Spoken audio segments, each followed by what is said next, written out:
My name is Heather Prince and I'm the Rootmaster, getting to the root of your problems. In my last video, I spoke about what mindfulness is. Now I'd like to share how to improve yourself. So I have a question for you. Have you ever felt uncomfortable on a dance floor?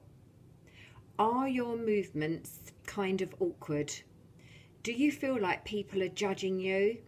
Do you wonder what to do with your arms? You want to let go, but you can't because you know you'd look ridiculous.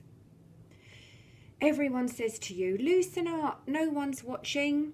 Everyone's too busy worrying about themselves. Just let go and let yourself be in the flow. Thinking too hard about what you're doing actually makes you do worse. If you're in a situation that makes you anxious, such as giving a speech, introducing yourself to a stranger, dancing on the dance floor at a function, whatever, focusing on your anxiety tends to heighten it. The key is to focus less on what's going on in your mind and more on what's going on in the room. Less on your mental monkey mind chatter and more on yourself. Indeed, mindfulness blurs the line between self and others. When people are mindful, they're more likely to experience themselves as part of humanity, as part of a greater universe. That's why highly mindful people, such as Buddhist monks, talk about being one with everything. By reducing self-consciousness, mindfulness allows you to witness the passing drama of feelings and social pressures. Focusing on the present moment also forces you to stop overthinking. Instead of getting stuck in your head and worrying, you can let yourself go by being in the moment. Often, we're so trapped in thoughts of the future or the past that we forget to experience, let alone enjoy, what's happening right now. Instead, relish whatever you're doing at the present moment, what psychologists call savouring. This could be while you're eating a croissant, taking a shower, or just sitting out in the sun. You could be savouring a success or savouring music. Usually it involves your senses. When people in a study took a few minutes each day to mindfully savour something that they usually hurried through, eating a meal, drinking a glass of wine, or even just walking to the station, they began experiencing more joy, happiness, and other positive emotions and fewer depressive symptoms. Why does living in the moment make people happier? Not just at the moment they're tasting the melting chocolate dissolving on their tongue, but lastingly. Because most negative thoughts concern the past or the future. The hallmark of depression and anxiety is catastrophizing, worrying about something that hasn't happened yet or might not happen at all. Worry, by its very nature, means thinking about the future. And if you hoist yourself into awareness of the present moment, worrying melts away. The flip side of worrying is ruminating, thinking bleakly about events in the past. And again, if you press your focus into the now, rumination ceases. Savouring forces you into the present, so you can't worry about things that aren't there. Living consciously with alert interest has a powerful effect on interpersonal life. Mindfulness actually inoculates people against aggressive behaviour. How does being in the moment make you less aggressive? Mindfulness decreases the ego involvement. Therefore, people are less likely to link their self-esteem to events and more likely to take things at face value. Mindfulness also makes people feel more connected to other people, that empathic feeling of being at one with the universe.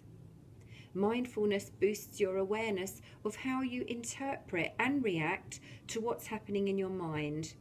It increases the gap between emotional impulse, that knee-jerk reaction, and the action, allowing you to do what Buddhists call recognizing the spark before the flame.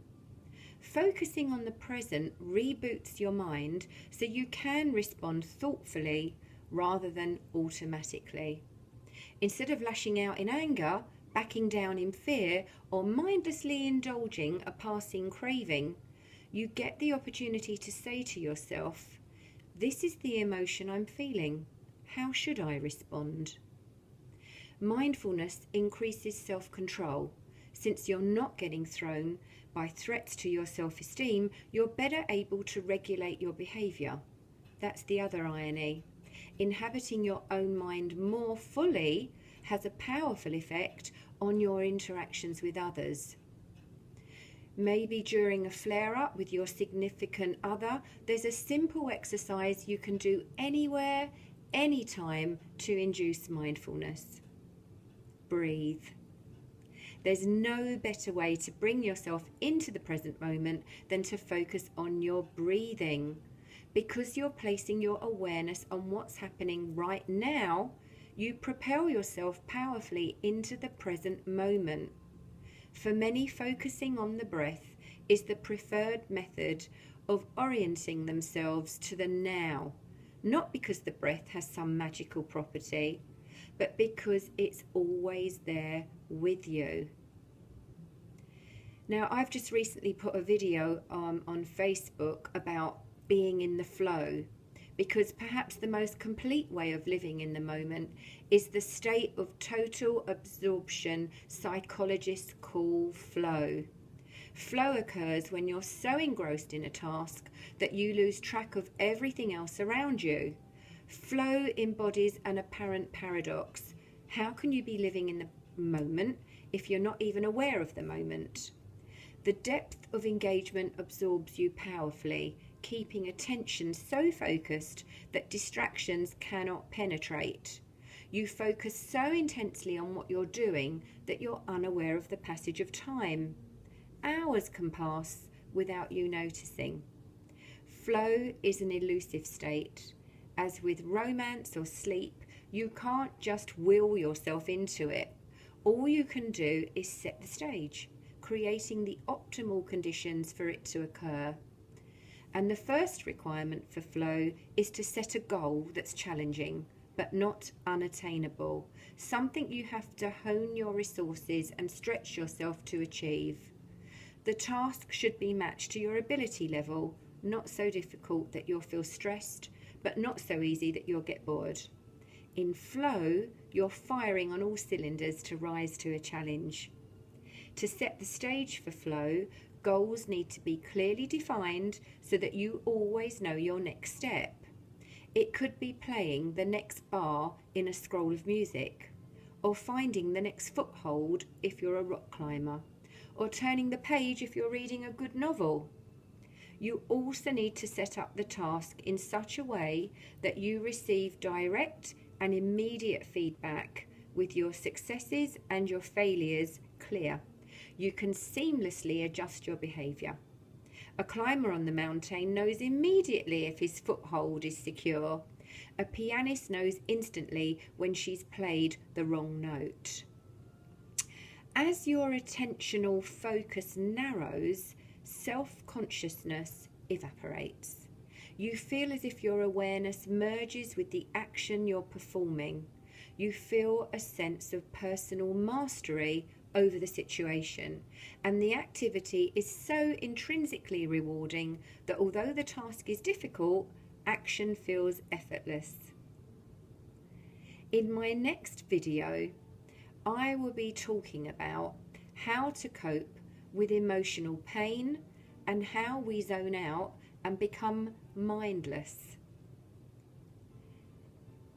I'll speak to you in video 3. This is Heather Prince, the Rootmaster.